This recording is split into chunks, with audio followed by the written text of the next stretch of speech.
très important, vieille comme le cinéma. Il y a toujours eu cette relation entre la littérature et le cinéma. Et le Sénégal s'est illustré de fort belle manière dans ce domaine. Sembène en est l'exemple typique et tous les pionniers du cinéma sénégalais ont eu à adapter des ouvrages pour leur filmographie. J'ai l'honneur de discuter autour de ce thème avec de grands artistes, cinéastes, scénaristes, écrivains, avec qui nous allons échanger autour de cette thématique. Il y a Rokhaya Niang, la grande actrice, il y a la scénariste et écrivaine Sokhna Benga, Fama Reyane, réalisatrice et actrice, et Angèle Diaban, que l'on ne présente plus, la grande documentariste sénégalaise, avec qui on va échanger autour de cette thématique. Je vais les laisser se présenter d'abord, avant qu'on ne rentre dans le vif du sujet. Merci. Rokhaya.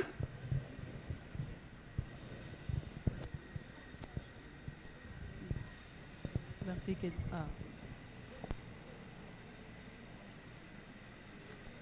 Bonjour. Merci Fatou Kiné. Bonjour à chers panélistes et toutes les femmes qui sont là, toutes les féministes, les femmes. Et je vous dis bonjour, c'est Rokhaya Niang. Je suis actrice sénégalaise et j'ai dû travailler avec beaucoup de réalisateurs sénégalais et africains. Donc j'ai travaillé dans quatre films quatre films qui sont adaptés d'un roman, dont une de Sokhna Benga qui est là avec moi. Donc je pense qu'on aura l'occasion de parler de tout cela. Sokhna. Je me présente Sokhna Benga. Bon, je suis une touche à tout. Hein.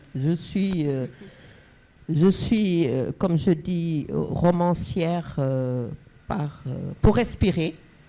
Je suis dans l'écriture pour respirer. Donc, garder la tête dans les nuages, par moments, bien que j'ai des pieds sur terre. Mais le cinéma, c'est ma passion. L'audiovisuel et le cinéma. C'est-à-dire que je me suis retrouvée dans le cinéma parce que j'avais beaucoup d'aînés qui étaient déjà dedans.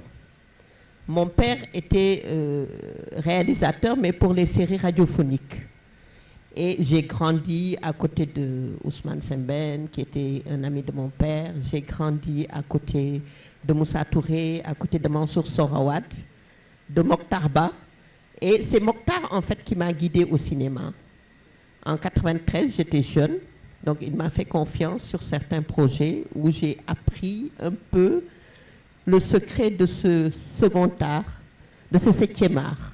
Et depuis, je pense que le virus est entré en moi et je ne lâche plus. Donc, je suis l'auteur de L'Or de Ninkinanka, qui est un roman qui a été adapté en série audiovisuelle et qui a été produit par Canal et Marodi. Fama. Bonjour, je m'appelle Fama Reyane Sow, je suis scénariste et réalisatrice sénégalaise. Donc j'ai travaillé sur l'écriture, une réadaptation, une série Salma sur les premières versions d'écriture et récemment sur Promesse, donc une série qui est adaptée aussi d'un roman qui a été produit par Marodi. Et après, de manière générale, je suis quelqu'un qui aime beaucoup, qui est très attaché au scénario. Et donc, je trouve toujours très intéressant l'adaptation littéraire en produit audiovisuel, que ce soit long métrage, série. Parce qu'en général, dans l'écriture d'un roman, c'est très, très riche. Et donc, ça nous aide à avoir des séries qui sont parfois plus complètes et avec des scénarios très intéressants. Voilà. Angèle. Oui, bonjour à tout le monde. Merci au Salon du Livre féminin de nous avoir invités, d'avoir initié ce panel. On est là avec plaisir. Je suis Angèle Diaban, réalisatrice, productrice. Et je finalise l'adaptation de Une si longue lettre sur lequel je suis depuis 12 ans. Voilà. Merci beaucoup. Peut-être qu'on a oublié tout au début de remercier l'initiatrice de ce salon du livre au féminin, Amina Seck, et toute l'équipe qui l'accompagne. En tout cas, bravo pour cette initiative et tous nos encouragements. Nous serons toujours là pour vous soutenir, quel que soit le chemin que vous parcourrez. Nous serons toujours là. Pour entrer dans le vif du sujet, on va d'abord poser une question tour à tour que vous pourrez répondre. Un peu nous dire quelle relation avez-vous déjà par rapport à cette dichotomie entre le cinéma et la littérature. Est-ce que par expérience, vous avez eu déjà, dans les présentations, on a senti que vous avez eu déjà cette expérience de travailler sur des scénarios ou bien sur des films qui proviennent d'un ouvrage. Un peu nous dire un peu comment vous avez vécu cette expérience déjà. Sorna? Je pense que je suis partie de quelque chose, j'en ai parlé tout à l'heure, la curiosité. C'est-à-dire que pour moi, et je pense que depuis le départ, ça a été dans ma tête, cette idée que le contenu est déjà chez nous. C'est-à-dire le contenu du cinéma est déjà chez nous. Et je pense que Ousmane Sembène l'a prouvé à travers l'adaptation de certaines œuvres. Et à un moment, je pense qu'il y a eu une rupture. Cette rupture était due au fait que peut-être c'était lié au fait que le cinéma avait vécu quand même sa période de vache grasse, comme le disent les Sérères, et il y avait très peu de lien entre la littérature et le roman et le cinéma. Parce que nous sommes de la génération qui avons connu les salles de cinéma à Dakar, avec des programmes très alléchants. Et moi, je faisais partie de cette génération qui me disait, mais pourquoi nos œuvres qui sont si belles ne peuvent pas être adaptées par les réalisateurs sénégalais? C'est-à-dire que dans la plupart des cas, quand on lisait les romans sénégalais, on retrouvait notre vie de tous les jours. Et c'est vrai que le roman qui m'a donné le courage d'adapter, c'est Le Dard du secret, contrairement à ce que les gens pensent. Les gens pensent que c'est L'Or de Ninki Nanka qui a été adapté, qui a été mon premier roman adapté. Non, mon premier roman adapté, c'est Le Dard du secret, dont le scénario s'appelle Gangrène. Gangrène, qui est un long métrage. Mais en fait, ce qui fait peur aux gens, ils me disent, tu as cette habitude d'écrire des scénarios qui coûtent cher. Et c'est vrai que cette notion de coûte cher, beaucoup disent que les Africains, je l'ai vécu en France, j'ai vécu 12 ans en France, où j'étais dans ce milieu du cinéma. Et c'est en France où j'ai fait mes études à l'Institut national de l'audiovisuel, en scénario. Et j'ai mon diplôme de scénariste. Je suis secrétaire générale de l'amicale du réseau des scénaristes sénégalais. Mais ça a été mon combat dès le départ, Fatou Kiné. Je me disais, on a une littérature magnifique qui peut être adaptée. Et mon jeu, en fait, c'était d'adapter les romans de mes amis. J'ai adapté un roman de Mamadou Samb, dont le scénario s'appelle Sabel. J'ai collaboré grâce à Mansour, parce que Mansour, lui, me tient par la main pour me dire, viens, sur le prix du pardon, qui s'appelait Ndeysaan. Voilà, Mansour Sorawad. J'ai un peu joué en dilettante sur d'autres scénarios comme Carmen, etc. Mais moi, mon combat, c'était les romans sénégalais. Pourquoi ne pas en faire des films? Parce que ce sont ces films-là qui nous ont construits. Donc il y avait cet aspect adaptation, mais au-delà, montrer notre culture aux autres. et enlever cette histoire des 3 calebasses, 2 cases, où on voit les gens sortir d'une case pour montrer une Afrique qui n'existe plus ou qui n'existe presque plus. Voilà, c'était un combat, parce que c'est ça le but pour moi. Tout est un combat. Tout est combat. Ça se sent. Je me rappelle d'une discussion qu'on a eue il y a 2 ans de cela à Saint-Louis, et c'était sur ce même sujet lors du festival du film documentaire de Saint-Louis.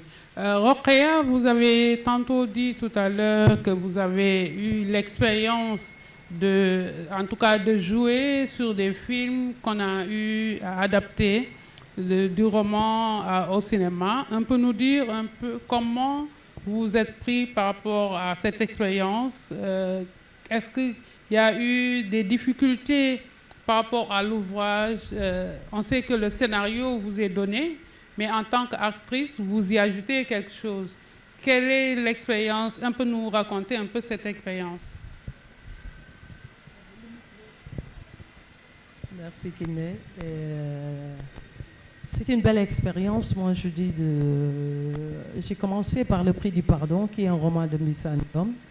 Et Sorna a travaillé dans le scénario sur Soroad. Et j'avoue que j'ai lu le scénario. C'est après le film que j'ai lu le roman. Et je vois que parfois, il y a une très grande différence. Ce qui est écrit, et je me rappelle en ce moment même, Missa n'était pas content du tout. Ouais, il n'était pas content, il avait parlé avec Mansour que ce qu'il a écrit et ce que Mansour a montré dans son film, il y a une grande différence. Et je peux dire que ça, c'est des écrits, mais quand on veut le transmettre à l'écran, là, c'est l'image et le son, ça change un peu, c'est normal. Et avec Sorna Benga, on a travaillé dans l'ordre Ninkinanka. Le rôle que j'avais, qui s'appelait Boris, c'était un homme. C'est un homme dans le roman. Et comme on parle beaucoup, on discute de tous ces romans, je les lis. Et quand elle écrit aussi, elle m'envoie, je les lis toujours. Une fois, elle m'a dit, mais pourquoi tu ne jouerais pas le rôle de Boris, qui est un homme? Je sais que tu peux le porter.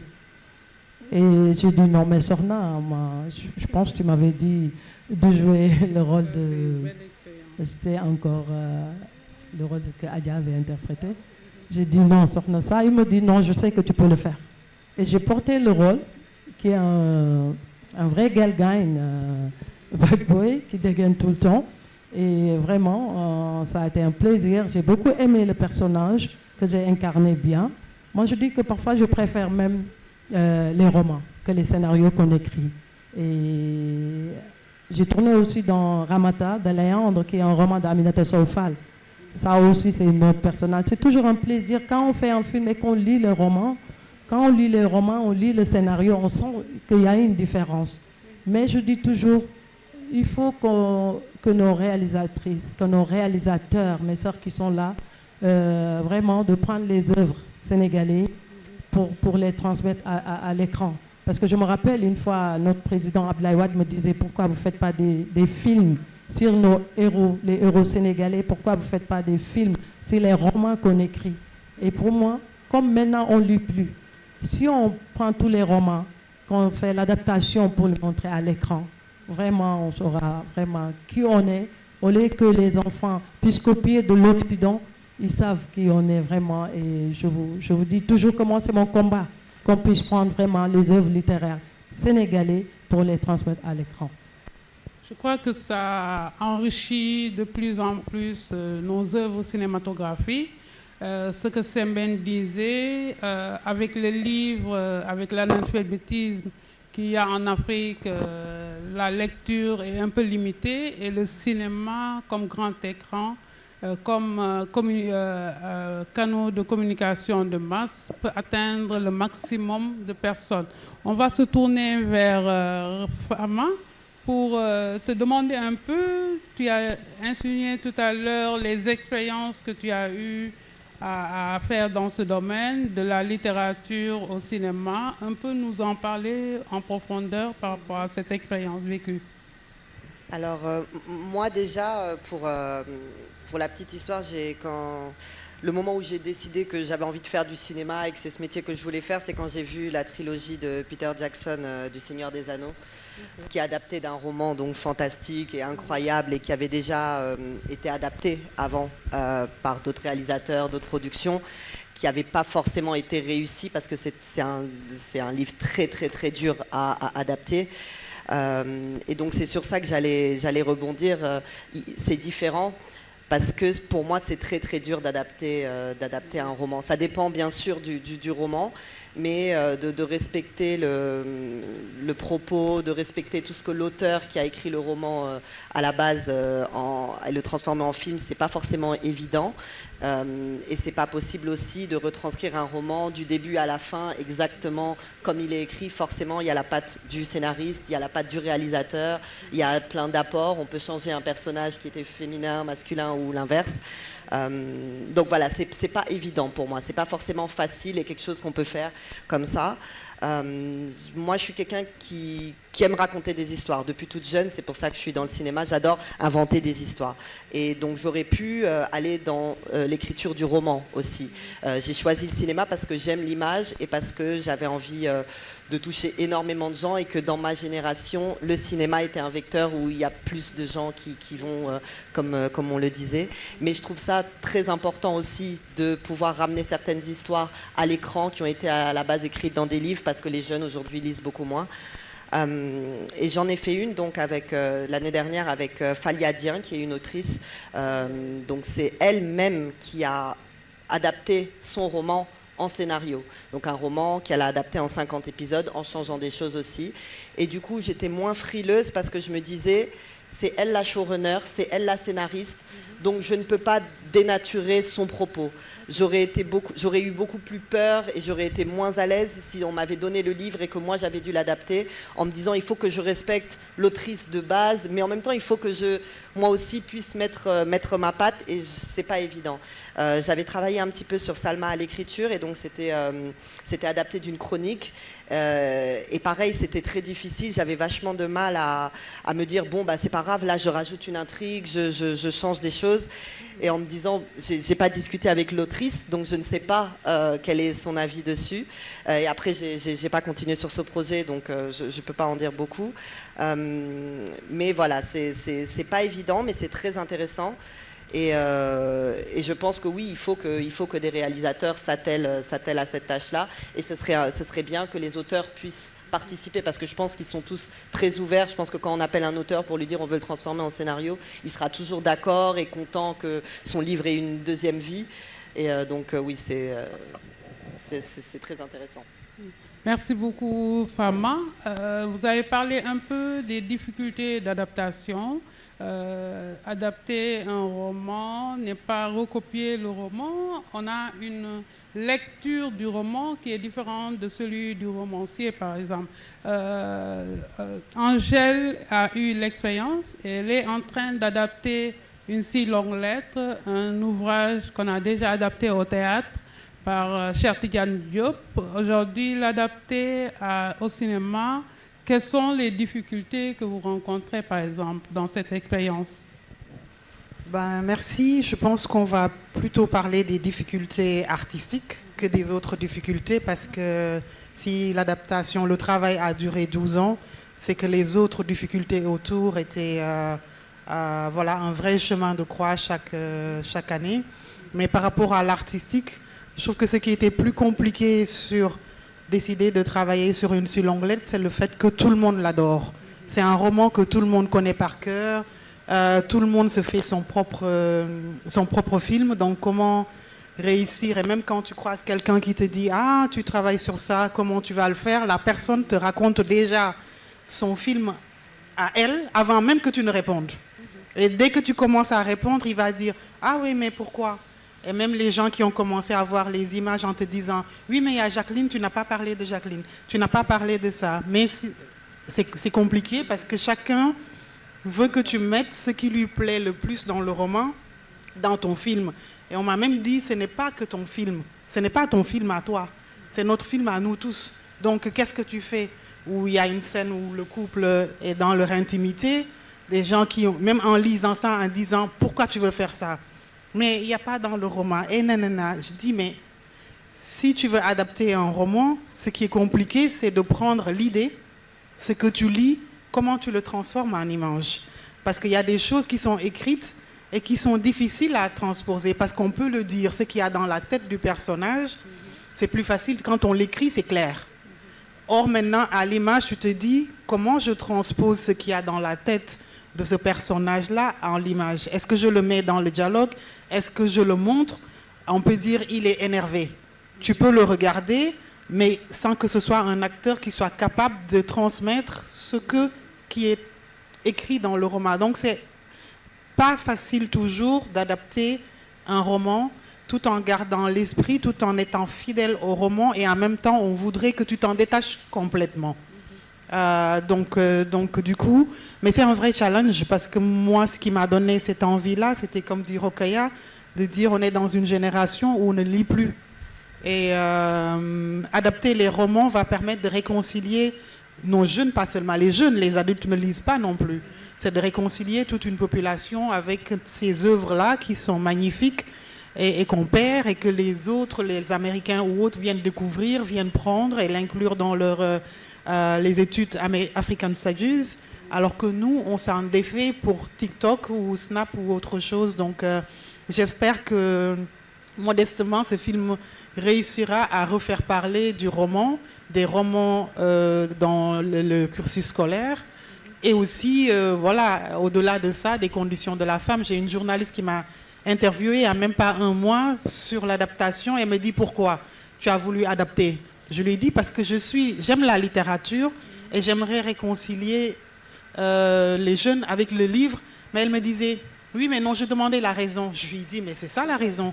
Mais elle voulait m'amener à parler de polygamie, de Dag Santé, de trucs. J'ai dit je suis désolée madame, ma raison à moi, c'est mon amour pour ma littérature. Ce n'est pas forcément la thématique de la polygamie. Après, il y a une thématique féministe qui est devenue très actuelle aujourd'hui, qu'on doit traiter, mais ce n'est pas ce qui m'a poussé, ce n'est pas parler de la polygamie qui m'a poussé à aller sur longue lettre, c'est justement l'amour pour la littérature qui m'a poussé à aller vers ce roman-là. Et c'est d'ailleurs pour ça que je laisse le film en 2000. Parce que si tu fais le film en 2024, c'est très compliqué. Parce qu'aujourd'hui, 2024, on est à fond dans le Dag Santé. Or, je n'avais pas envie de faire un film où des femmes se battent, se crêpent les chignons. Non, moi, j'ai envie de faire un film où je montre la force des femmes. Comment les femmes prennent la société, sont un pilier de la famille et essaient de faire avancer en Sénégal. Ça m'intéressait plus que les Dag Santé. Bien sûr. Merci beaucoup, Angèle. Si l'on fait le constat, les pionniers, en tout cas Sembène Ousmane, Djibril Diop Mambéty, Mansour Sorowad, Jogay Ramaka et tout ce monde du cinéma sénégalais ont eu à faire des adaptations. Ici au Sénégal, en Afrique de manière générale aussi, le phénomène est bien répandu. Et au-delà même dans tous les continents. Aujourd'hui, de moins en moins, l'on voit nos cinéastes adapter des romans. Vous l'avez tout à l'heure souligné. Aujourd'hui, qu'est-ce qui fait le blocage, selon vous? Pourquoi aujourd'hui, on voit moins en moins d'adaptations au cinéma sénégalais? Bon, le micro se balade un peu difficilement. Ne nous en vouillez pas, on n'est pas encore tout à fait réveillés. Voilà. Donc, je pense que souvent, il y a des préjugés de départ. C'est-à-dire que je pense aussi que c'est lié au fait qu'au Sénégal, on n'est pas tout à fait conscient de nos richesses. De nos richesses en tout, hein. C'est-à-dire que le Sénégalais préfère aller voir ailleurs plutôt que de voir chez lui. C'est l'autre qui va faire découvrir aux Sénégalais la richesse qui réside chez lui. Donc les auteurs en tant que tels, moi, comment je peux l'expliquer? C'est que, comme je l'ai dit tout à l'heure, il y a une période de rupture.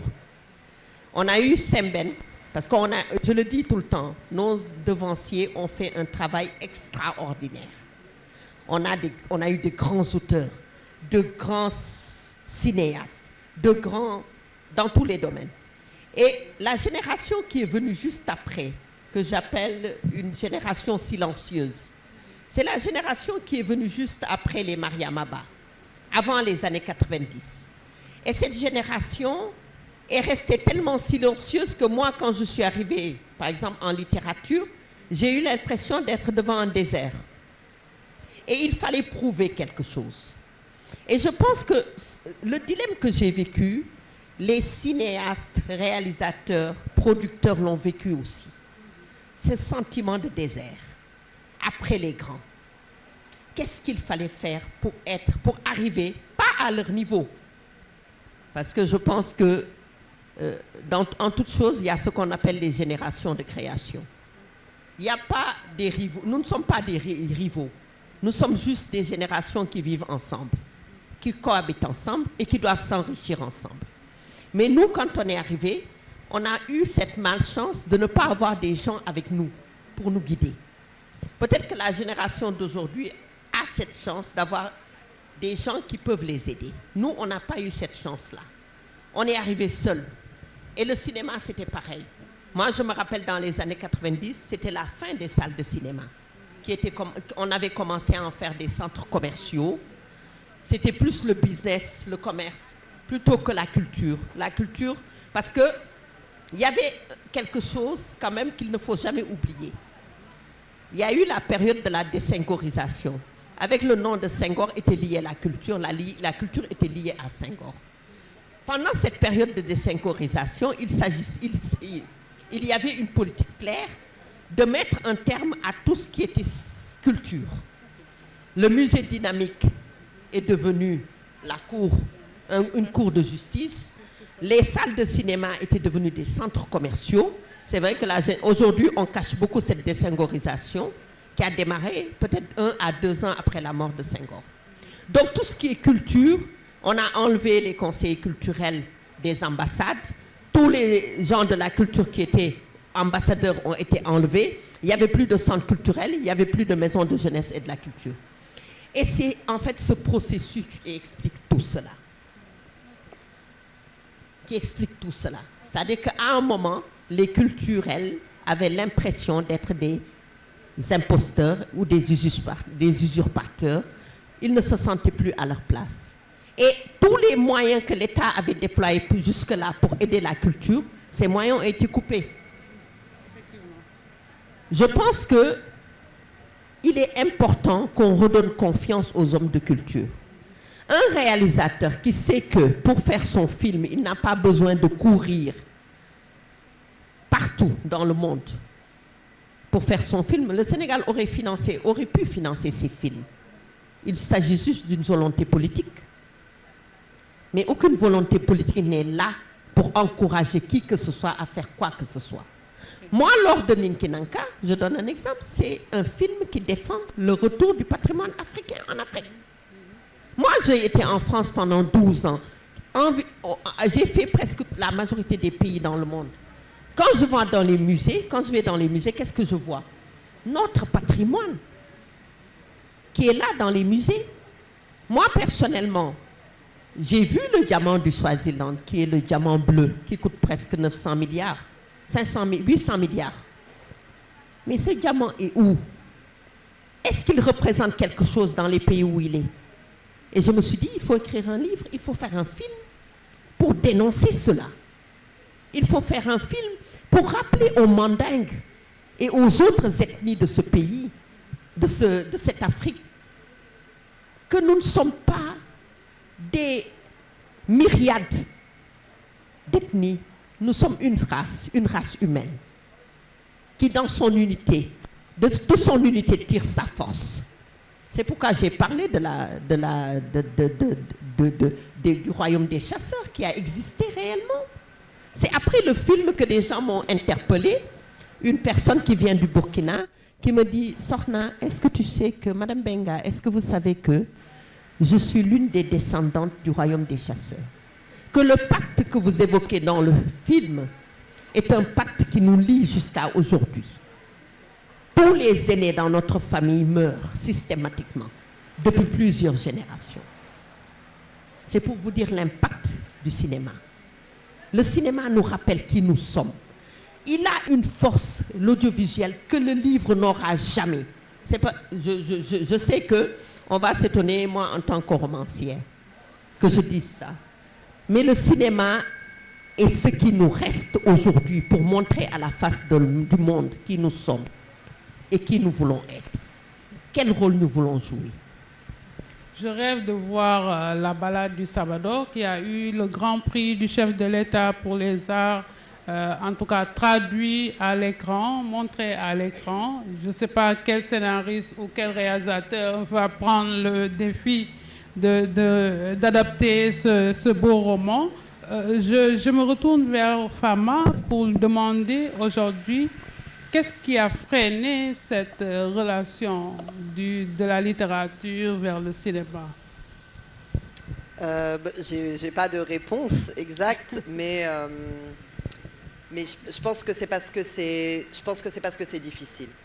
C'est difficile, comme disait Angèle tout à l'heure. Quand on écrit un roman, c'est très très facile d'écrire tout ce qu'on veut. On est beaucoup plus libre qu'au cinéma. Moi, par exemple, quand j'étais plus jeune, scénariste, parce que j'ai vraiment commencé par ça, j'étais pas du tout dans la réalisation, je voulais juste être scénariste. Et j'étais très libre, j'écrivais n'importe quoi. On peut mettre des dragons, on peut mettre tout ce qu'on veut dans un roman.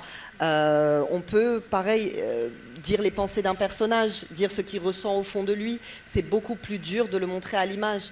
Quand on dit qu'une jeune fille allongée sur son lit en train de penser à sa vie et qu'est-ce qu'elle va devenir, à l'image, on ne peut pas le montrer. On va juste montrer une fille qui est allongée sur son lit, mais comment on peut dire qu'elle est en train de penser à sa vie et qu'est-ce qu'elle va devenir? Soit si on met une voix off, mais c'est un procédé qui n'est pas forcément joli, qui n'est pas forcément très cinématique, on doit montrer par l'image. Et donc c'est beaucoup plus difficile.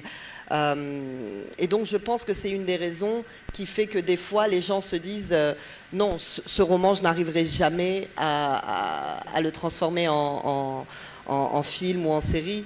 Par exemple, aujourd'hui, quand j'écris, et c'est quelque chose que j'essaye de corriger, je pense toujours à la production. C'est-à-dire que des fois, je vais me lancer dans quelque chose, et après je me dis, non, mais en fait, on ne pourra jamais faire ça. Il va falloir qu'on aille sur une pirogue, filmer, j'imagine déjà l'équipe technique, dans l'eau, et donc je me dis, non, ben, je vais le faire autre part. Et à chaque fois, je me dis, non, mais là, j'ai gâté ma créativité. J'ai changé parce que je suis réalisatrice maintenant, et que je suis en train déjà d'imaginer tous les problèmes que je vais avoir au tournage, si je veux faire cette scène là ou là, et donc je vais changer mon scénario pour pouvoir me dire que la production sera plus facile. Donc il y a quelque chose de ça aussi, je pense. Après, quand on est dans des romans qui racontent la vie ou des choses quotidiennes ou des histoires réalistes, c'est plus simple. Mais dès qu'on part dans du fantastique, des autres genres, de l'horreur, tout ça, c'est beaucoup plus difficile. Et donc je pense que c'est une des raisons. Il y a aussi le fait, je pense, des droits. Aujourd'hui, on peut trouver un roman magnifique, mais pour avoir les droits et avoir le droit de le réutiliser, ça peut coûter très cher. Donc il faut avoir des producteurs qui nous suivent. Et il faut se dire aussi qu'on aura, comme je disais, la possibilité de le transformer en quelque chose qui sera aussi bien, ou en tout cas qui respecte l'âme de l'œuvre originelle. Merci beaucoup, Fama. Je vais demander à Angèle, qui est déjà là-dedans, comme je l'ai dit tout à l'heure, quel est l'intérêt aujourd'hui d'adapter un roman au cinéma? Moi, je pense que les intérêts sont multiples. Le premier, c'est de réconcilier les gens avec la littérature, mais aussi de mettre en avant notre patrimoine. On a un patrimoine littéraire qui est puissant, qui est fort et qui n'est pas souvent mis en avant. Par exemple, le roman Une si longue lettre, en France, il n'est pas beaucoup connu. Il a été connu beaucoup cette année avec l'adaptation radio. Mais avant, tout le monde me disait « Ah bon, il y a un roman qui s'appelle comme ça ?» Et je l'ai beaucoup offert. Tout au long de ces 10 ans, j'offrais beaucoup Une si longue lettre pour que les gens le découvrent, alors qu'en Afrique, les gens te le récitent. Je vais à Madagascar, je dis Une si longue lettre, on me récite la première page. Aux États-Unis, il est bien connu, mais en France, c'est l'adaptation radio de 2024, là, ou je sais pas, fin 2023, qui l'a fait découvrir à beaucoup de femmes. Et ça, c'est dommage. Donc, c'est à nous de prendre en main comment on met en valeur tout notre patrimoine culturel, comment on le vend, comment on le montre au monde et qu'on ne laisse pas les gens venir parce que les gens se tournent vers l'Afrique. Ils savent qu'on dit que c'est le futur, mais c'est maintenant. Et dans tous les domaines d'art, si on regarde, tout le monde vit épuisé, que ce soit la mode, la musique et tout. Il y a un retour vers l'Afrique et donc nous sommes là. Après, il y a des politiques culturelles, comme disait Sorna. Adapter en roman, c'est pas seulement venir prendre. Fama l'a dit, il faut avoir les droits, il faut voilà, et ça c'est de l'argent. C'est pas seulement de dire j'aime la littérature, je viens, je prends un roman et je l'adapte. Pour commencer, il faut déjà discuter de droits du livre et au moins donner une petite avance avant de commencer. Et ça, il faut que ça aille aussi avec les politiques culturelles, la redynamisation du FOPICA, qui peut nous aider aussi à pouvoir acheter des droits de plein de livres et avancer vers l'adaptation. Je crois que l'État a lancé depuis plusieurs années maintenant la possibilité d'aller adapter nos histoires, l'histoire générale du Sénégal et d'autres histoires qui concernent le Sénégal. Je crois qu'aujourd'hui, il faut mettre un fonds spécial pour que les cinéastes aillent adapter les romans aussi et que Amina Seck a jeté les ponts d'une relation aujourd'hui entre la littérature et le cinéma. Il faut que désormais qu'il y ait un dialogue entre les deux. Mais j'ai envie de demander à Rokhaya un peu nous dire qu'est-ce que l'on doit faire aujourd'hui pour renforcer cette relation. Il y a beaucoup à faire. Tout d'abord, je voulais parler de quelque chose que j'ai vécu avec Sorna, avec Laure de Ninkinanka. Parce que elle avait déjà écrit le scénario. Et quand on lit le scénario, le jour du tournage, il y a toujours un problème avec les producteurs. Parce que soit ils ont un problème de déco, ou bien ils ont un problème on doit utiliser une voiture de luxe, ou bien des bureaux vraiment ou une maison luxueuse. Ils changent complètement. Et c'est les producteurs qui changent. À chaque fois, on avait un problème parce qu'elle m'envoie tout. Moi, je lis, mais quand on arrive pour tourner, c'est autre chose que je vois. Si elle n'est pas sur le plateau, je l'appelle, je dis, Sorna, là, moi, je ne comprends pas. Ce que tu m'as envoyé et là, ce qu'on est en train de faire, ce n'est pas la même chose. Et là, je voulais savoir, ma grande, qu'est-ce que ça fait en tant que scénariste, que tu écris ton scénario et que tu arrives, le producteur change tout. Il y a un point. Là-bas, on peut répondre directement par rapport à ce changement, parce que souvent on voit que celui qui adapte n'est pas d'accord avec l'écrivain par rapport à l'adaptation. On a toujours vu ça au théâtre, au cinéma. Il y a toujours des clashs entre le romancier ou bien de manière générale l'écrivain et l'adaptateur. Vous avez fait l'expérience, on peut nous en parler? En fait, moi, j'ai fait les deux. C'est-à-dire que, en sachant, parce que je suis quand même une écrivaine j'écris des choses particulières. C'est-à-dire, je suis toujours dans les chemins, je suis hors des chemins battus. Ceux qui ont lu mes livres, mes 26 ouvrages, savent que je suis hors des chemins battus. Et en sachant cela, je suis allée à l'INA pour me former.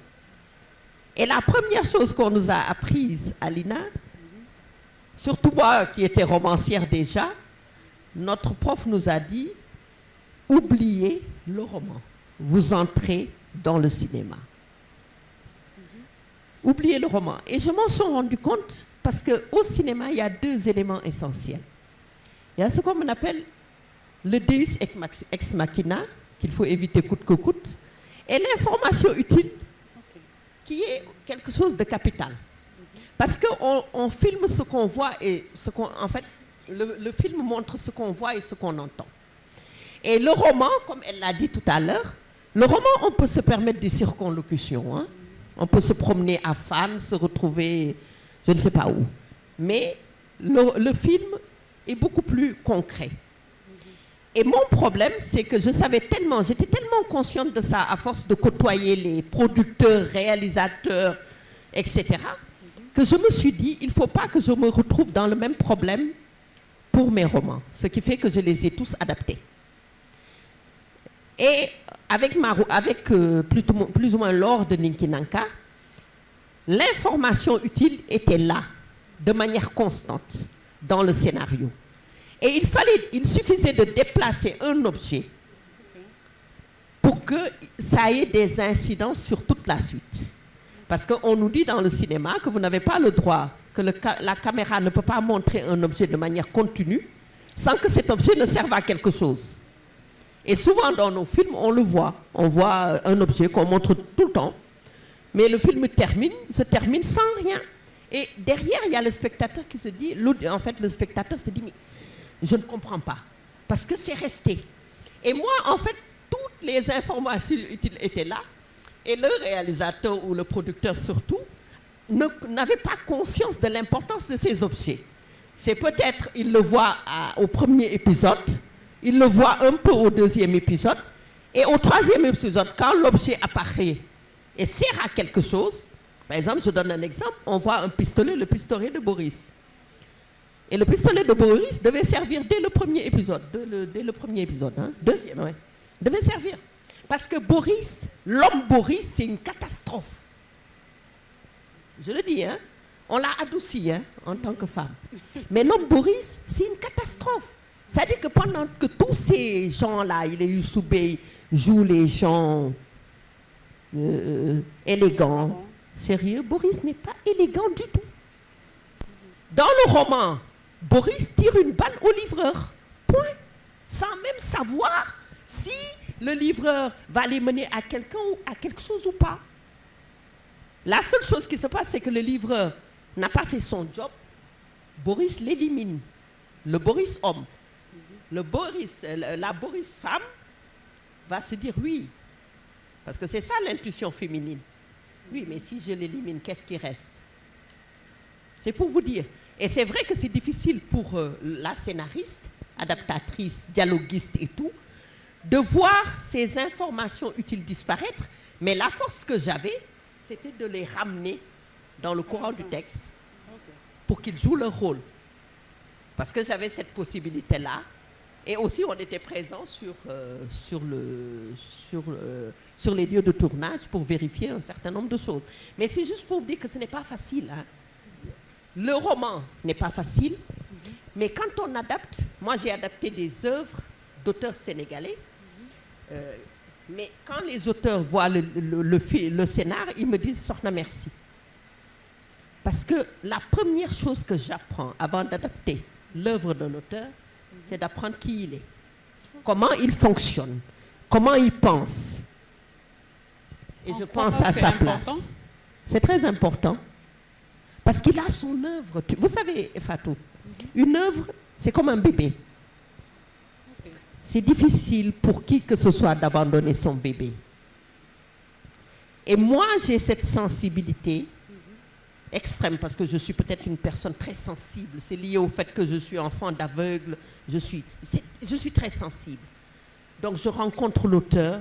Et la dernière œuvre que j'ai adaptée, c'est le roman de Alioune Badara Bèye, le défunt Alioune Badara Bèye, qui est un roman historique avec Mansour Sohraoui. Mais tous ceux qui ont lu le roman me disent, mais comment tu as pu créer des pans entiers qui n'étaient pas dans le roman? J'ai dit, parce que je connais l'auteur, je connais sa sensibilité. Je comprends mieux aujourd'hui le clash qu'il y a souvent entre l'adaptateur et le réalisateur. Ok, tu veux ajouter quelque chose? Je crois qu'elle a dit, je voulais la pousser à savoir, parce que je sais qu'elle a eu des problèmes avec cette production par rapport à ça, parce qu'il y a beaucoup de scènes qu'on a sucrées à cause de, je ne sais pas quoi, c'est les décors, parfois ils ont un problème de budget ou pas. Moi je dis, un producteur, on te présente un film, un scénario, tu peux le faire, d'accord, tu ne peux pas le faire, tu laisses. C'est mieux que vraiment de sucrer beaucoup de séquences qui sont très importantes dans la série. Et ça casse vraiment carrément le film. Et je dis, par rapport aussi à l'adaptation, il y a Ife Fantamadi Camara, le réalisateur guinéen qui vivait en France, qui s'intéressait beaucoup aux œuvres de Ken Bougoul. Donc, il a lu tous les romans de Ken Bougoul. Il est venu au Sénégal et il voulait travailler avec moi. Du coup, tous les mois, il était à Dakar. On allait voir maman Ken Bougoul pour discuter, parler de ses films, de ses romans et de tout. Il avait tous les droits. Maman l'avait envoyé même en Allemagne pour aller voir vraiment ceux qui ont, comment dirais-je, ceux qui ont les droits pour qu'ils puissent les acheter. Et il était prêt à faire tout ça. Là, moi, j'ai toujours les scénarios avec moi. Malheureusement, il n'a pas pu continuer parce qu'il est décédé après. Il était très, très malade. Et là, je dis aussi que moi, j'aimerais bien qu'un de nos réalisateurs ou réalisatrices vraiment puisse continuer le travail que Fanta voulait faire parce qu'il tenait vraiment à ça. Il a passé presque 1 an à venir là. Tous les mois, il est au Sénégal. Il était avec moi et Cisco. On allait voir Maman Ken, discuter, parler de ça. C'est quelque chose qu'il voulait faire vraiment. Il tenait vraiment à ce projet. Et si ça intéresse à quelqu'un, moi, je pense qu'on pourra travailler là-dessus avec sa femme. Merci beaucoup. Je crois que l'appel est lancé et entendu. Les réalisatrices ou réalisateurs pourront se manifester. On va ouvrir le débat pour permettre au public de réagir et de poser des questions par rapport à cette thématique. Il y a aussi une dimension économique, parce qu'on parle dans le libellé de marché du cinéma. Malheureusement, on n'a pas de statistiques pour mesurer aujourd'hui l'ampleur que la littérature, en tout cas, a sur le cinéma sénégalais et africain de manière générale. Mais l'on sait que beaucoup d'ouvrages sénégalais ont été adaptés par des réalisateurs sénégalais et au-delà, africains aussi, qui se sont intéressés à la littérature sénégalaise. On va ouvrir le débat. Oui. Le micro est à qui veut le prendre. Je voulais juste, avant cette intervention, insister sur une chose. Vous savez, nous avons un défaut en Afrique, au Sénégal. J'en parle parce que j'ai vécu ça. Les artistes ont ce défaut de toujours ne jamais penser à l'argent, au côté économique des choses. C'est-à-dire que le cinéma, c'est la création, mais c'est le business aussi. On parle de producteurs, on parle de salles, on parle d'énormément de choses. Aujourd'hui, quand on parle d'adaptation, ça veut dire qu'il y a une possibilité de créer une valeur ajoutée à quelque chose qui existe. Et malheureusement, les producteurs, que ce soit Netflix pour l'audiovisuel, Canal, que ce soit les Américains, moi j'ai reçu beaucoup d'offres des États-Unis, de l'Asie, d'Afrique du Sud, qui nous disent les contenus africains sont les richesses de demain. Angèle en a parlé tout à l'heure. C'est capital. Nous devons être à la table des négociations parce que ce contenu nous appartient. Il ne faut jamais l'oublier. Il nous appartient, mais intéresse le monde.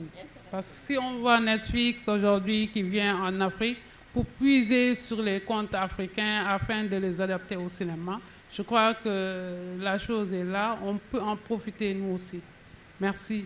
Le micro est ouvert. Bonjour tout le monde. Je voudrais remercier cette belle assemblée et puis rendre hommage à toutes ces dames qui sont devant nous et faire un hommage ou bien des hommages et ensuite demander une question. Je voudrais dire que c'est le cinéma, la lecture pour les romans d'abord, la poésie, qui ont fait de moi une femme culturelle. Parce que je n'ai pas fait de grandes études. Je suis une éducatrice préscolaire qui a commencé à écrire en 2000 quand j'ai reçu le prix de Fawe Sénégal comme meilleure éducatrice. Je crois que c'était en 1999 si je ne me trompe. Alors j'ai lu Sokhna Benga, j'ai lu Ken Bougoul Ndao, j'ai lu Aminata Sow Fall. Ensuite, j'ai lu Cheikh Aliou Ndao, un poète. j'ai lu notre président, notre défunt président Léopold Sédar Senghor. Et c'est ça qui m'a motivé à écrire mon premier recueil qui s'appelle Chanson de cœur et le deuxième, Poésie en circulation. C'est pourquoi je voudrais remercier ici Sokhna Benga pour lui dire que vous m'avez des femmes inspirantes. Vous m'avez aidé à sortir ce que je voulais. Je n'ai pas encore fini parce que j'ai des recueils qui ne sont pas encore publiés. Et j'ai aussi un conte qu'un ami qui est chorégraphe, il m'a raconté l'histoire et on en a fait un conte. Et j'ai fait ça en tapisserie en 2 exemplaires. Je lui ai remis un exemplaire et j'ai gardé l'exemplaire avec moi. Je lui ai dit, tu peux en faire un film. Mais c'est mon point de vue. Alors j'aimerais savoir est-ce que ce serait possible. Mais comme cinéma, ce qui m'a impressionné, c'est la rue Cazenègre. Quand ma maman adoptive, j'étais très jeune, elle m'a dit, ma fille, aujourd'hui on va aller voir rue Cazenègre. C'est Douta Seck qui joue dans rue Cazenègre.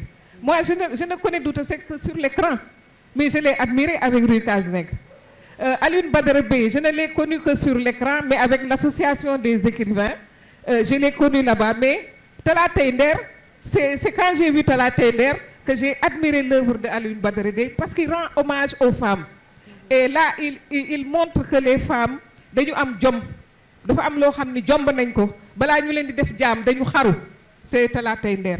C'est ça que je voulais dire. Je vous remercie. Merci beaucoup. Merci beaucoup. Merci. Bonjour à toutes. Je suis Ami Traoré, de la Côte d'Ivoire. Et je voudrais poser une question et puis en même temps faire une contribution. La question, c'est que au niveau des productrices, quel est le rapport avec l'auteur? Est-ce que par rapport au droit, est-ce que c'est directement avec la maison d'édition que vous négociez ou bien directement avec l'auteur? Et par exemple, je voudrais m'adresser à madame, c'est Angèle.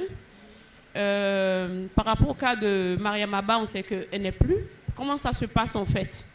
Parce que je sais que, bon, nous, au niveau de la Côte d'Ivoire, ceux qui sont sous contrat avec la maison d'édition, c'est directement avec la maison d'édition. Okay. Et je voulais faire une petite contribution. Je pense aussi en tant qu'auteur, c'est que par rapport à l'adaptation, c'est parce qu'on se retrouve, on se dit, on n'a plus cette main. C'est-à-dire, on a l'impression qu'il y a quelque chose qui fuit, qui ne nous appartient plus. On n'a plus ce pouvoir de décision. Et ça dépend des œuvres. Moi, dans mon cas, ça a été difficile de signer. Parce que c'est une œuvre de fiction autobiographique. Et c'est mon bébé. Et j'ai jusqu'à 4 producteurs, j'ai refusé. À chaque fois, il y a la maison d'édition qui me dit, Ami, on a quelqu'un. Je viens, je regarde un peu la tronche, je vais fouiller, tout. J'ai dit, je ne veux pas. 2, 3. À un moment donné, la maison d'édition dit, mais franchement, on est fatigué. Qu'est-ce que tu veux? On a une 4e qui arrive, on discute, elle me remet le contrat.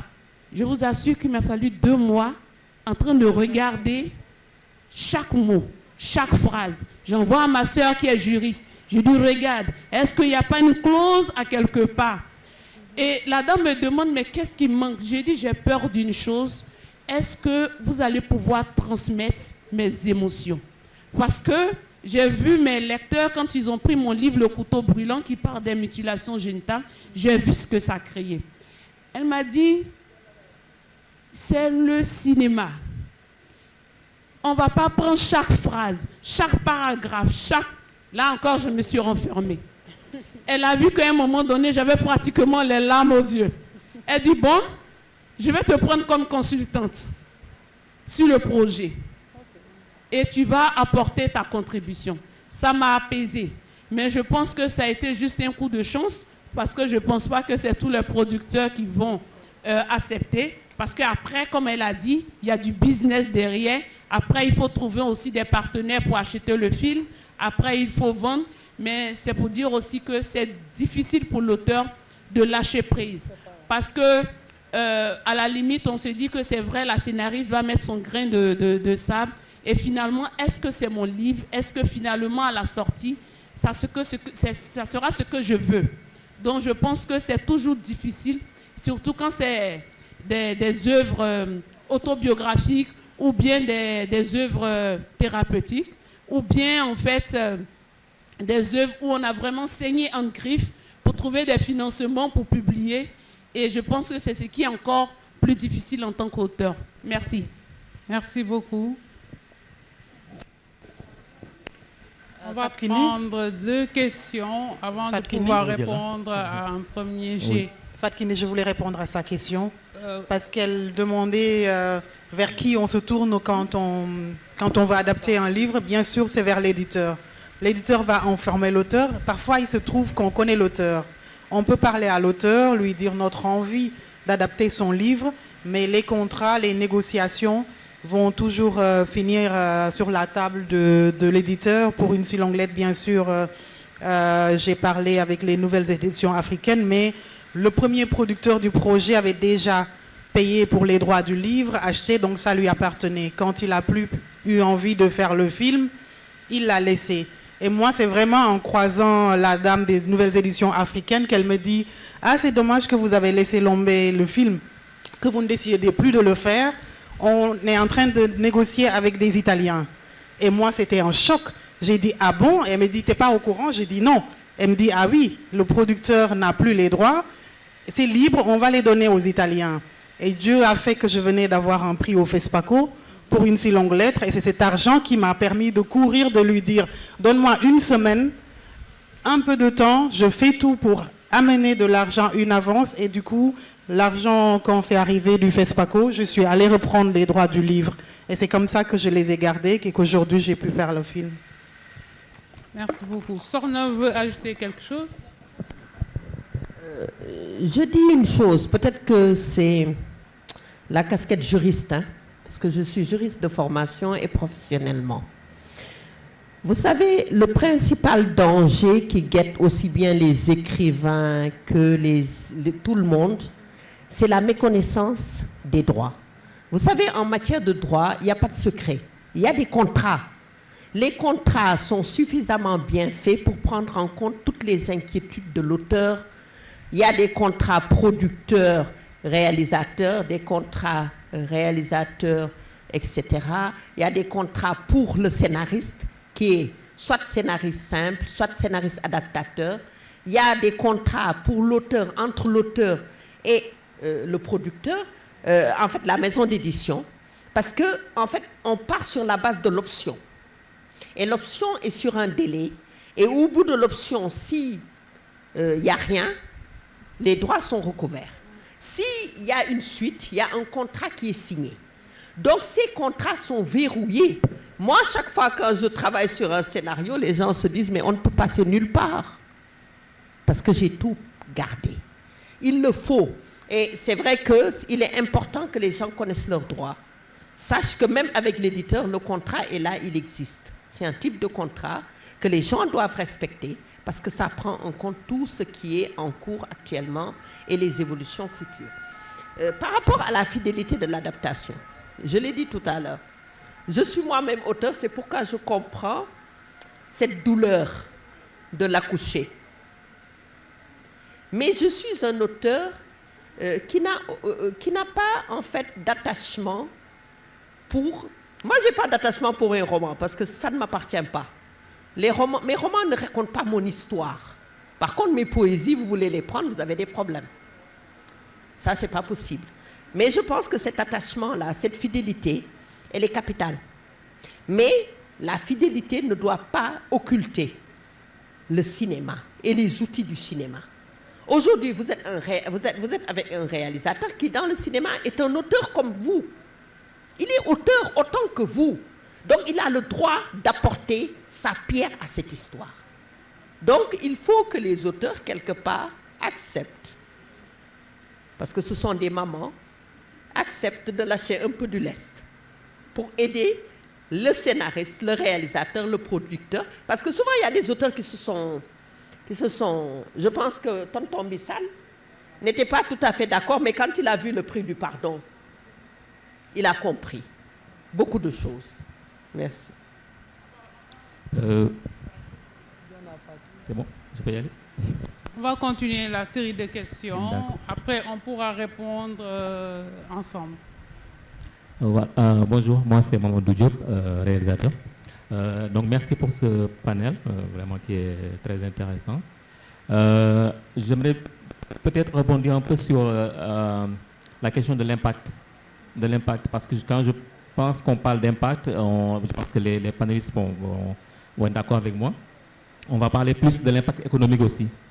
Donc on est dans un monde où on est dans un temps où les gens ne lisent plus, Angèle l'a dit tout à l'heure.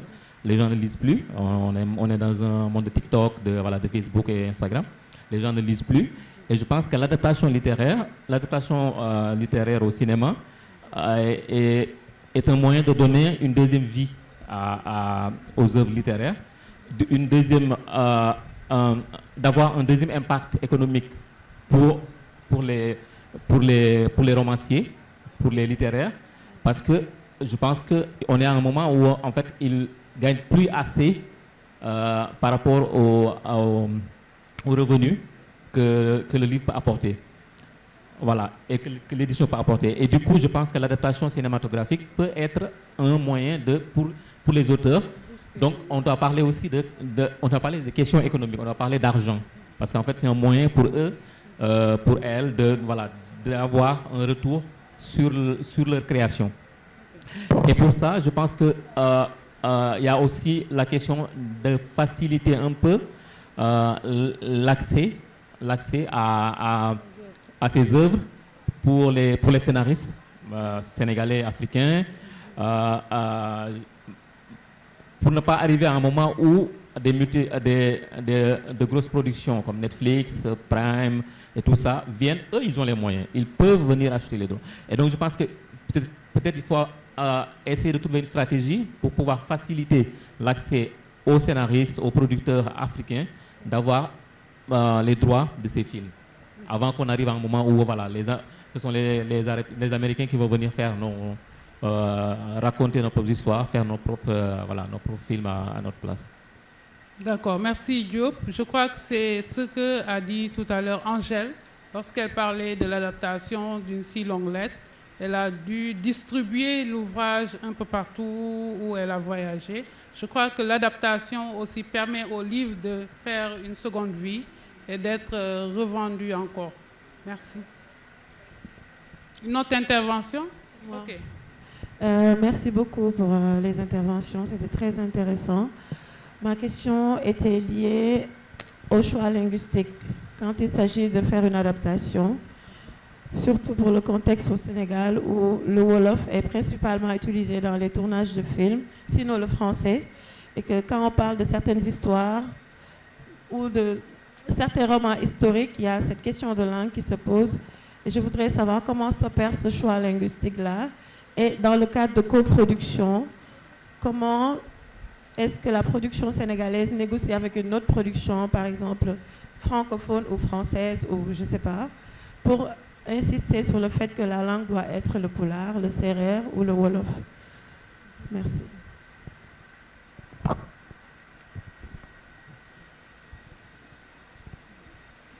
Bonjour tout le monde, moi c'est Hassan Djemé, je suis étudiant au département de lettres à l'UCAD. Alors j'aimerais faire une petite intervention avant de poser la question. Je crois qu'au Sénégal, on doit faire une politique de légitimation du livre féminin. Pourquoi je le dis? Parce que nous sommes dans un pays où les femmes n'ont pas une certaine autonomie quand il s'agit d'écrire ou bien de prendre la parole. Et c'est pourquoi j'aimerais parler sur cette question-là. Donc, politique de légitimation du livre. Je veux dire que même dans les programmes scolaires, les programmes universitaires, quand il s'agit de faire une conférence, quand il s'agit de choisir une œuvre ou bien un programme, des débats littéraires comme ça, c'est un peu rare, je peux le dire. Donc, il faut que les responsables, les autorités du livre, pensent à cela. Politique de légitimation du livre, c'est ça le premier point. Deuxième point, c'est sur alors un peu le féminisme. J'ai assisté à une rencontre littéraire à l'UCAD il y a cela quelques jours où on avait parlé de l'ouvrage on peut dire, précurseur du féminisme africain, qui est La parole aux négresses de Awa Thiam. Et par la même occasion, j'aimerais saluer la présence de Dr Fatou Sow, qui est là devant nous. Et vraiment, c'est une très grande opportunité de l'avoir ici dans notre salon du livre. Maintenant, une petite interprétation qui a été faite d'ailleurs et sur laquelle je n'avais pas été totalement donc indifférent.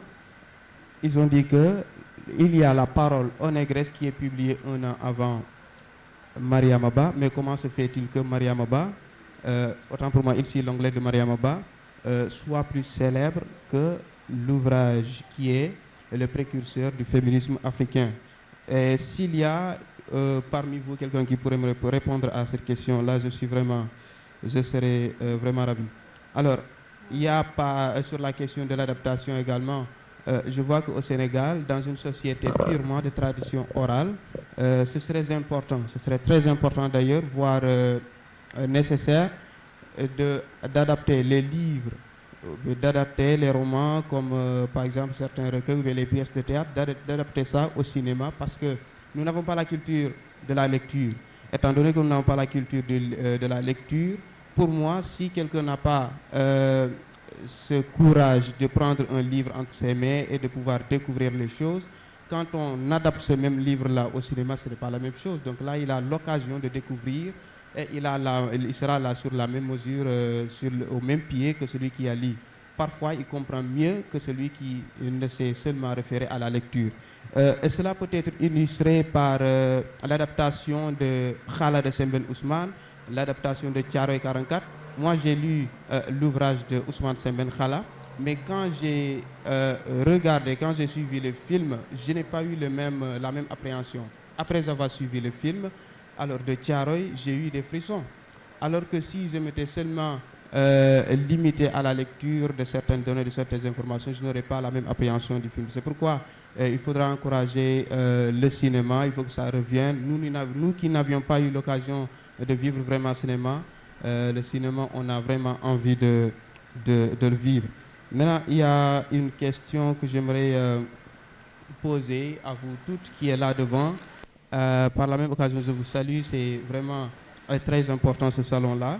Et la question est de savoir si un livre adapté par un cinéaste africain, particulièrement sénégalais, a le même contenu. Je veux dire, si le film a le même contenu que le film qui est représenté par un étranger qui pourrait parfois être tenté, qui pourrait tomber dans le piège d'une incompréhension de notre culture. S'il y a une différence d'une interprétation de notre culture dans les représentations des livres au cinéma. Merci beaucoup. Merci. Je crois qu'on va répondre à cette série de questions d'abord. D'accord. Donc on prend la dernière. Prenez la dernière question ou la dernière intervenante? La dernière question. Ok, merci. Alors je peux parler. Je voulais en fait profiter de cette occasion. Oui, vous dites l'occasion faisant le larron, je me suis permis de venir ici à ce panel pour profiter de l'occasion et présenter publiquement des excuses à mon ami Sokhna Benga, qui m'a fait l'honneur de m'inviter de me faire inviter d'honneur à son festival Les Rencontres sur le fleuve. Et je n'ai pas pu venir pour des raisons que je me suis promis de lui dire personnellement. Je ne pouvais même pas le dire au téléphone. Donc elle est là.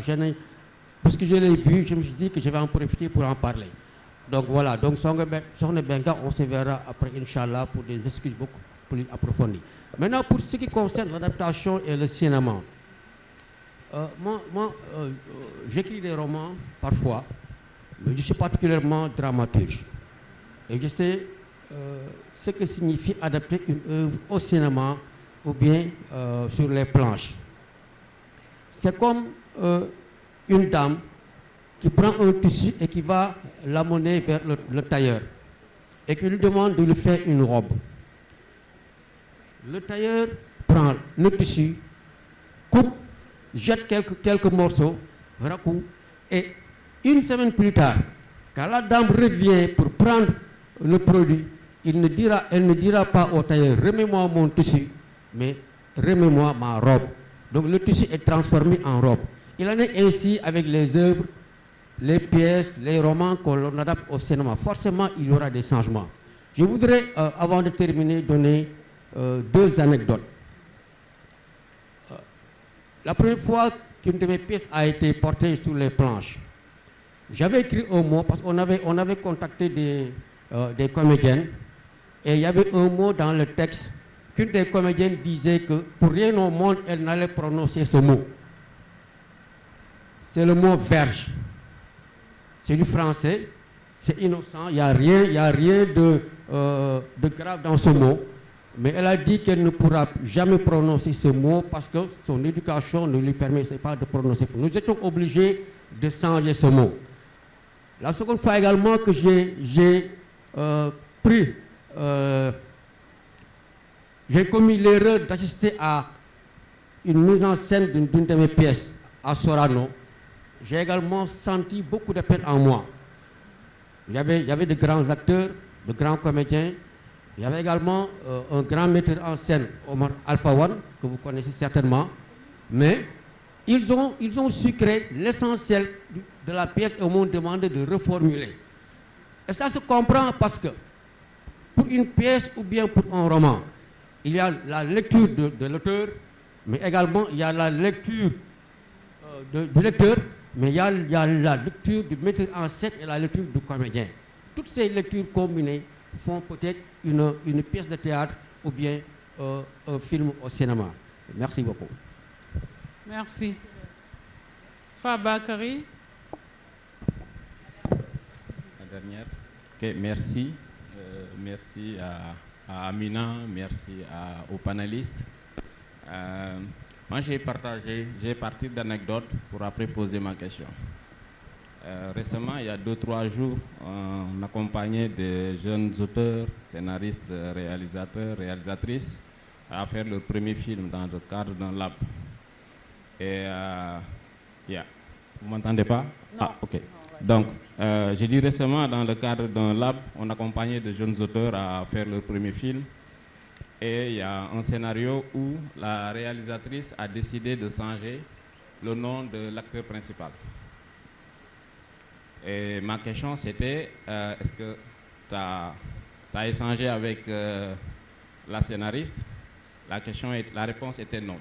J'ai dit peut-être qu'il y a un choix affectif qui fait qu'elle a choisi tel nom.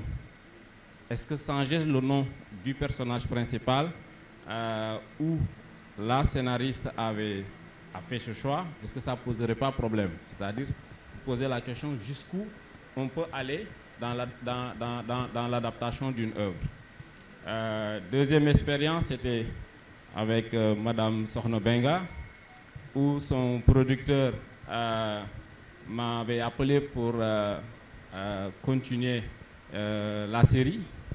Et j'ai eu une réunion avec le producteur.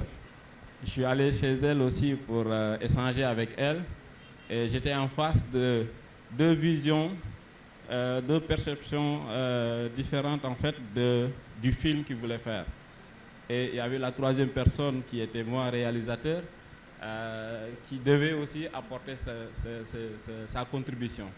Donc j'ai dû demander à ce qu'on se réunisse à 3 pour voir quel est le film qu'on devait faire ensemble.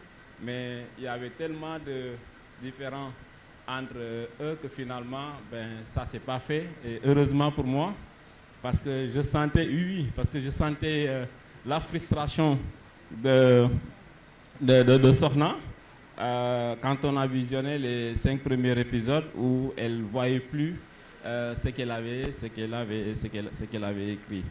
Donc ma question c'est jusqu'où on peut se permettre de changer une œuvre en fait. 4e anecdote, c'était l'adaptation du roman de Feu Abbas John, Ramata, où à la projection, quelqu'un s'est levé pour s'attaquer au réalisateur, pour dire, écoute, c'est pas le roman que j'ai lu, qu'il a détruit l'œuvre. C'est jusqu'où, en fait, un auteur peut accepter qu'une personne ait une autre perception, une autre vision de son œuvre en fait. Parce que même le scénario, quand on donne un scénario à un réalisateur, il fait une adaptation d'un scénario à l'écran. Il y a une adaptation de l'œuvre au scénario, une adaptation du scénario à l'écran, et il y a la perception du cinéaste, du téléspectateur qui a lu le roman en fait. Donc jusqu'où on peut aller en adaptant? Où est la limite en fait de l'adaptation par rapport au respect éthique, je sais pas, ou moral de la création d'une œuvre d'un auteur? Merci beaucoup pour vos riches contributions et questions posées aux différents panélistes. On va y répondre tour à tour. Juste rappeler que Ramata est un livre de Abbas John qui a été adapté au cinéma par Alain Becker. Juste donner la parole à Sorna pour répondre à ces questions et tout un chacun va y répondre. D'abord, par rapport à la langue qu'a posé Aïda Diop, par rapport à la langue, Sembène avait dit qu'il était heureux en tout cas, d'adapter ses romans au cinéma, parce qu'au cinéma, on est libre de parler nos langues, parce que tous ces films, la majorité sont en Wolof et l'écriture est faite en français. Il y a des anecdotes, des références en Wolof qu'on ne peut pas traduire en français. Et le cinéma, il est heureux de le voir au cinéma. On va laisser la parole à Sorna et tous les autres pour y répondre. Je pense que par rapport à... Il y a quelqu'un qui a évoqué l'impact du livre. C'est Diop. Oui, sur le livre. Oui. Moi, lors de le Ninkinanka sortait, le roman est sorti juste 1 an avant le début de la production. Donc ça veut dire que le roman et le livre et le film ont évolué en même temps. En fait, je pense que ce qui a un peu intrigué les gens, c'est qu'il y avait une différence entre le roman et le film. Mais dans l'historique, c'est 2 histoires totalement différentes qui peuvent même faire l'objet d'une autre conférence. Mais ce qui est sûr, c'est que il y a beaucoup de gens en fait qui ne connaissaient pas, qui avaient un problème, qui ne parlaient pas français. Et c'est ça le miracle du film. C'est-à-dire que vous voyez quelqu'un qui ne parle pas français, qui lit Lord de Ninkinanka et qui te raconte l'histoire mieux que celui qui comprend le français. Alors qu'il ne connaît rien à ça, mais il regarde les images. La personne regarde les images plutôt et elle a une perception de l'histoire. Peut-être c'est dû à sa sensibilité qui nous étonne. Mais il y a forcément un lien entre, surtout au niveau étranger. Par exemple, j'ai eu beaucoup de gens, une communauté, surtout la communauté mandingue, quoi. Vraiment, eux, ils pensaient tous que j'étais mandingue. Parce que comment j'ai pu vraiment avoir autant de connaissances sur le mysticisme de ce peuple-là. Donc, c'est forcément qu'il y a un lien, forcément, un film amène plus de ventes. Parce que ça amène d'autres types de lecteurs que le cinéma attire. Voilà. Donc, l'autre problématique, je pense que la langue est liée à la cible. Lors de Ninkinanka a été tourné en français parce que c'est lié à une cible particulière. Peut-être que si je faisais le film au Sénégal, le Wolof s'imposerait automatiquement. Mais je ne sais pas, ça c'est des calculs de producteurs. Hein. Je ne suis pas encore productrice, mais je sais que ce sont des calculs de producteurs qui nous disent, oui, il faut que ce soit en français, il faut que ce soit en telle ou telle langue. Par rapport à le personnage, jusqu'où on peut aller dans l'adaptation d'une œuvre. Je pense, et je l'ai dit tout à l'heure, il faut respecter l'auteur. Ce n'est pas parce qu'on est producteur, on a énormément d'argent, qu'on se dit, je fais ce que je veux. Ce n'est pas possible. Moi, j'ai vu une de mes histoires, c'est pas encore un film qui est sorti. Le producteur, je lui donne le scénar, il me ramène le scénario. D'abord, il y a un changement au niveau du titre, du nom des personnages, du contexte de l'histoire. Et d'ailleurs, il a schlingué tout, hein, tout. Paf! Il me sort une histoire que je ne connais pas, qui n'est pas mon vécu, qui n'est pas mon histoire ni ma culture. Et il me dit, oui, c'est formidable ça. Je lui dis, oui, d'accord, mais ça c'est camerounais. C'est pas sénégalais. Jusqu'à preuve du contraire. Et je pense que ce sont des raisons légitimes pour qu'on lâche l'affaire, quoi. Mais dans mon cas, j'avais peut-être quelque chose qui me faisait dire qu'il fallait que je reste têtu face à mon producteur. Et je pense que c'est cet entêtement qui a abouti à la série qu'on a vue, que nous avons tous vue. Parce que je pense qu'il avait en face de lui quelqu'un qui lui disait non. Non, ça ne se passe pas comme ça. Non, vous n'avez pas... C'est vrai que Boris, on l'a changé parce que ça me faisait plaisir quand même de mettre une femme dans un rôle principal. Et dans le scénario, Boris était une femme. C'est dans le roman où il est un homme. Et je me disais quand même un peu de sensibilité masculine, féminine dans ce monde de fous furieux, où Sidi, Courtois, Youssou Bey, qui sont vraiment des gens sans état d'âme. Je me disais, j'avais besoin de cette femme-là, même si elle était un peu plus folle que les autres. Mais au moins, on voit dans le film qu'elle avait une sensibilité, que sa dureté était liée à son histoire. Elle avait fait l'objet d'un viol collectif. Elle a été sauvée in extremis par ce groupe de truands, devenus grands, Youssou Bey, Ibrahim Sey, etc. Et je disais que cette histoire de femme maltraitée, ballottée, qui était obligée de se faire un nom dans un milieu d'hommes. C'est vrai qu'elle s'est retrouvée à la tête du royaume des Trois Singes, où elle cambriolait tous les musées du monde pour rechercher les artefacts africains et les mettre à la disposition de son peuple. C'est quand même un combat très noble. Bien que, quelque part, il y avait le vol à la base, mais je disais qu'on avait besoin de ce personnage-là. Mais je pense que changer le nom, alors qu'on ne demande pas à l'auteur la raison du choix de ce nom, ou autre chose, parce que souvent c'est vrai que l'auteur peut vous dire « Ah non, vous pouvez changer hein. », parce qu'il n'y a pas de réelle histoire entre lui et ce nom choisi. Moi, quand on change un nom dans la balade du Sabador, il y a un problème, hein, parce que c'est lié à une histoire.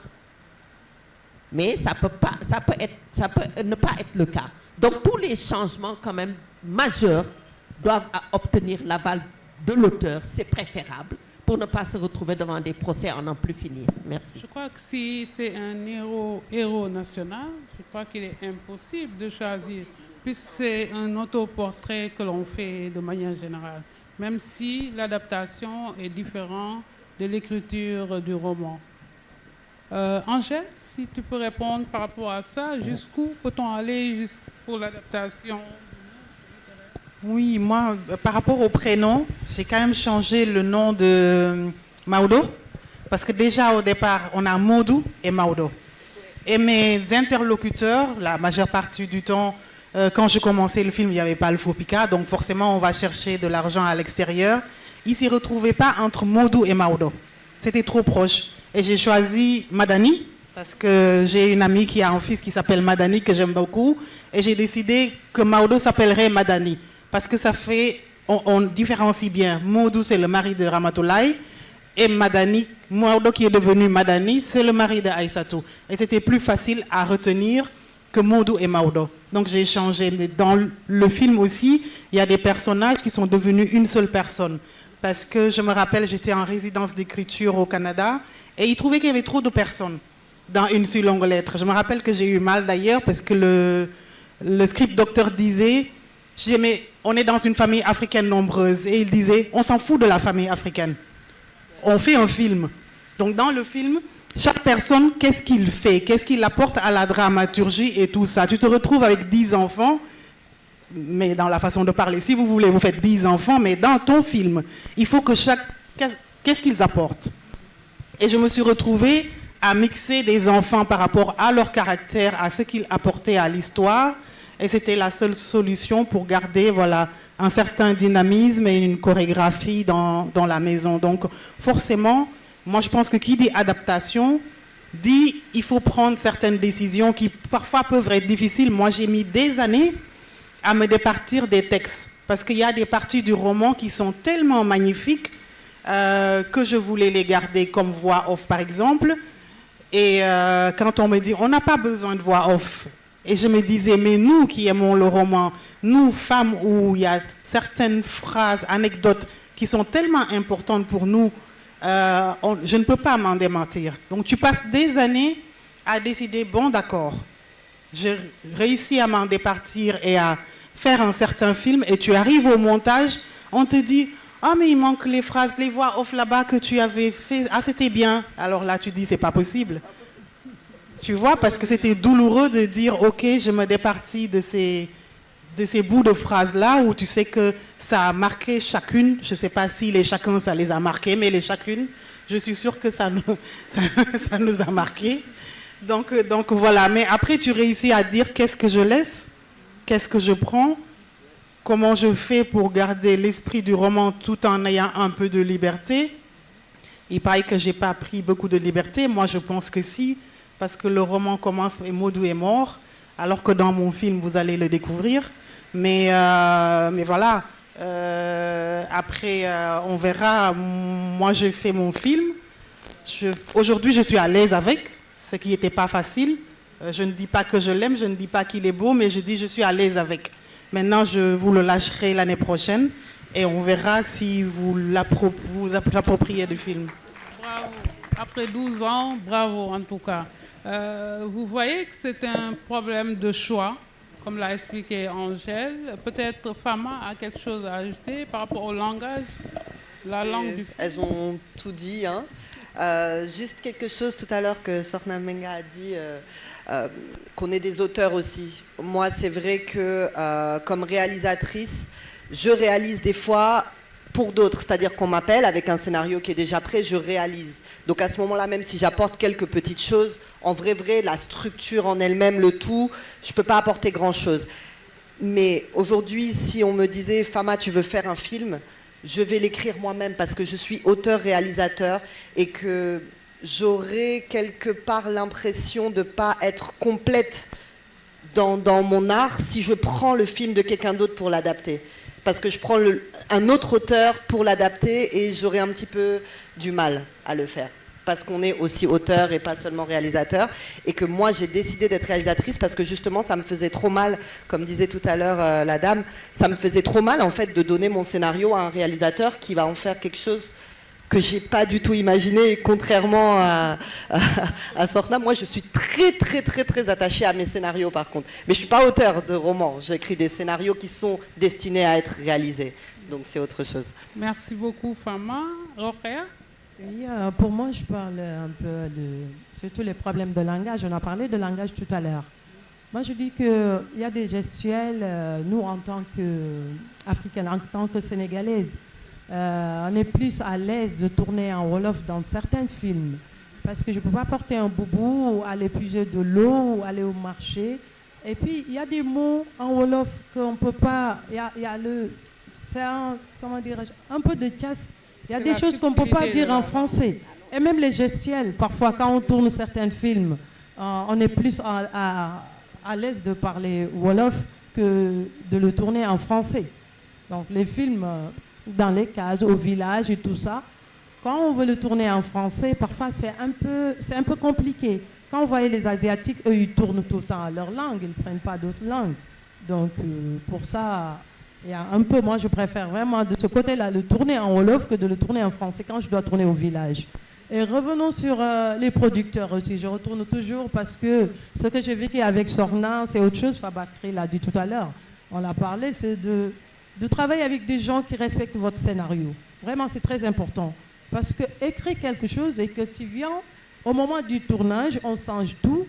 Vraiment, c'est autre chose, quoi. Moi, si je n'avais pas lu ses œuvres, si je n'avais pas lu son scénario, bon, peut-être je pouvais tourner, j'allais rien comprendre, mais j'ai vu qu'on a écrit beaucoup de choses sur son scénario. Et vraiment, de grâce, essayez de travailler avec des gens qui respectent vos œuvres. Merci beaucoup à vous toutes. En tout cas, merci par rapport à Fabakari. On voulait clôturer? Oh oui. Ah, d'accord.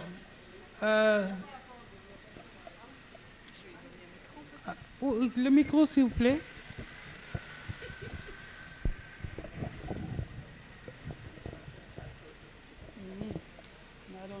Bon, Fatou Soya m'a posé une question, c'est pour ça que je réponds. Je suis désolée, je suis dans une douce torpeur, parce que j'ai dansé toute la nuit, d'abord le maïs, ça m'a dormi. C'est normal. Donc je me suis réveillée quand j'ai entendu mon nom, je dis, ah bon, alors maintenant il faut que tu te... Mais ça va, je suis réveillée. Non, je voulais parler de, puisqu'on m'a posé la question, sur Mariam Abba et Awa Thiam. C'est deux générations et deux époques différentes, même si elles produisent en même temps, parce qu'Awa Thiam a publié son ouvrage en 1978 et Mariam Abba en 1980. Bon, elles ont dû les écrire dans les mêmes périodes, parce qu'à l'époque, on mettait des années. Mais alors, je reviens d'abord à Awa Thiam. Awa Thiam, elle a à peu près la trentaine. Mariam Abba, au moment où elle écrit son roman, et où un de ses personnages épouse, lui donne une coépouse, cette coépouse à l'âge de Awa Thiam. Donc on voit la différence. Mariam Abba est dans un contexte où on ne discute pas de féminisme. On discute de droits des femmes, on discute d'avancer les femmes, on parle d'émancipation des femmes. C'est toute la période de Tata Annette May d'Erneville, parce qu'elles sont contemporaines, de Ndeko Diakhaté, et d'autres femmes qui, Awa Keïta par exemple, qui est un peu plus âgée, mais qui à ce moment-là, disons, s'agite sur une scène où on veut faire avancer l'émancipation des femmes. On ne parlait même pas de droits des femmes à l'époque, hein, vraiment. C'est l'émancipation. Awa Thiam est étudiante, elle est à Paris, elle est dans un milieu parisien où la lutte féministe s'installe. Il y a une différence d'ailleurs entre les féministes de la société civile et celles de l'université. Mais Awa Thiam elle-même, quand elle écrit son livre, elle est dans un milieu étudiant africain qui n'est pas féministe et qui est même antiféministe, parce que le féminisme avait besoin d'être décolonisé. Parce que c'est ça, elle publie en 1978, mais en 1977, c'est tenu à Dakar une réunion sur l'Association des femmes africaines pour la recherche et le développement en Afrique, dont le thème était la décolonisation des savoirs. Et pendant la semaine qu'a duré ce colloque, il s'agissait plus de... Alors on ne disait pas de déconstruire à l'époque, hein, parce que ça aussi c'est un terme d'époque, mais il s'agissait de sortir du cadre colonial, parce que le public était perçu comme un cadre colonial, même si les égéries étaient les américaines, Betty Friedan, Kate Millett, Simone de Beauvoir, une dizaine d'années plus tôt.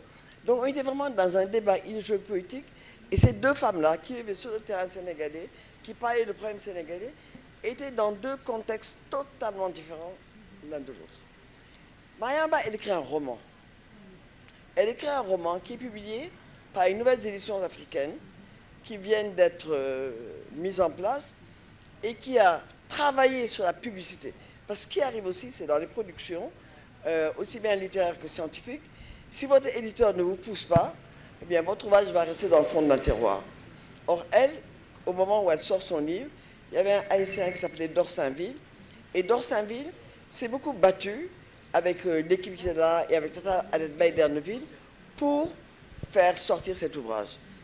Awa Thiam, quand son livre est sorti, les Sénégalaises et les Africaines de son âge qui ont eu la soutenir l'ont traité de tous les noms d'oiseaux, disant que c'est une bourgeoisie féministe occidentale.